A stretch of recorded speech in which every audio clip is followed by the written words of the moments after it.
اس جانور پر زکوٰۃ ہوگی یا نہیں ہوگی جو جانور بیچنے کے لیے لیے گئے ہیں، بقرہ عید پالتے ہیں اور پھر بقرہ عید میں اس کو سیل کرتے ہیں؟ جی مفتی صاحب کیا فرمائیں گے؟ جو جانور مال تجارت یعنی جن کو خریدا ہی اس نیت سے ہے کہ ان کو بیچنا ہے، اگرچہ پورا سال اسے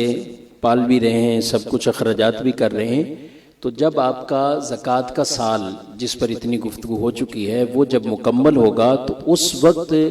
جو اس کی ویلیو ہوگی اس کے مطابق آپ کو زکوٰۃ ادا کرنی ہوگی۔ مال تجارت یہ بن جائیں گے جو جانور آپ نے بیچنے کی نیت سے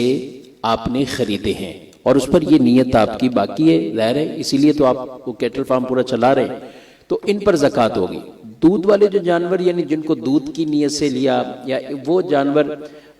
جن کو بالفرض آپ نے اپنی قربانی کے لیے لیا کہ میں نے اس کو اپنی قربانی کے لیے گھر پہ ہم نے رکھنا ہے، اس کو خود قربانی کریں گے یا کسی طرح بھی استعمال، تو یہ جانور مائنس ہو جائیں گے، ان کی زکوٰتیں نہیں ہوگی۔ جو مال تجارت ہوگا جن کو بیچنے کے لیے آپ نے لیا، اب یہ نیت ہر آدمی کی اپنی اپنی ہی ظاہر وہ معتبر ہوگی اور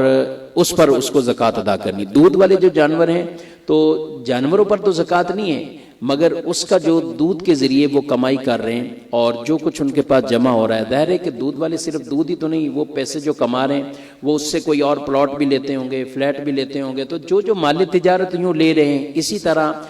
زیورات، جیولری، سونا، یہ چیزیں یا کیش کچھ بھی، تو یہ جب سب چیزوں کا بھی حساب کتاب کریں گے تو ان پر تو زکوٰۃ ہوگی، مگر وہ دودھ کے جانور جن کا دودھ نکالتے ہیں تاکہ بیچیں تو ان جانوروں پر زکوٰۃ نہیں۔